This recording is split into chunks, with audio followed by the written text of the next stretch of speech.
Dès le premier jour de leur arrivée, lui, il va se balader sur la plage et il trouve un cadavre.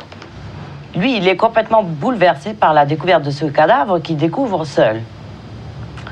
Et elle devient jalouse de ce bouleversement, si vous voulez. Elle ne comprend pas comment il peut être bouleversé à ce point. Et c'est un véritable bouleversement, c'est-à-dire qu'elle sent très bien qu'il ne peut pas communiquer avec elle, qu'il y a quelque chose qui s'est passé là, qu'il ne peut pas partager avec elle. Et elle en devient très jalouse. Quelle histoire, hein? Quoi? Cette Mary s'est échouée.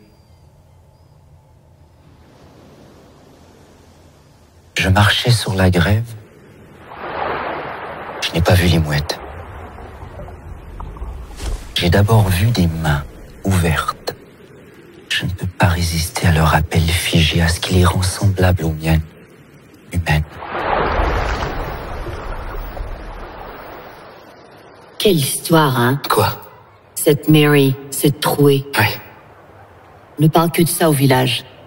Elle était infirmière, elle est tombée enceinte, ses parents l'ont chassée, elle est partie en Amérique, elle a été forcée d'abandonner ses études de médecine pour élever son fils. Elle était très fatiguée. Je la comprends, la maternité est une fatigue insurmontable. Arrête! Tu marchais sur la grève. Jureras-tu de dire la vérité, toute la vérité, rien que la vérité? Tu marchais sur la grève. Tu n'as pas vu tout de suite, tu as senti, bien sûr. Mais ça, tu ne le diras pas. Tu ne raconteras pas l'odeur, infiniment fade et collante. Tu ne diras pas l'odeur de ma mort que tu as rencontrée en marchant sur la grève. Tu diras les cheveux comme des algues, les mouettes comme un manteau, les mains de sirène et les yeux mangés.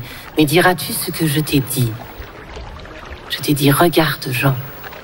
Regarde comme je suis morte et pourtant pleine de vie.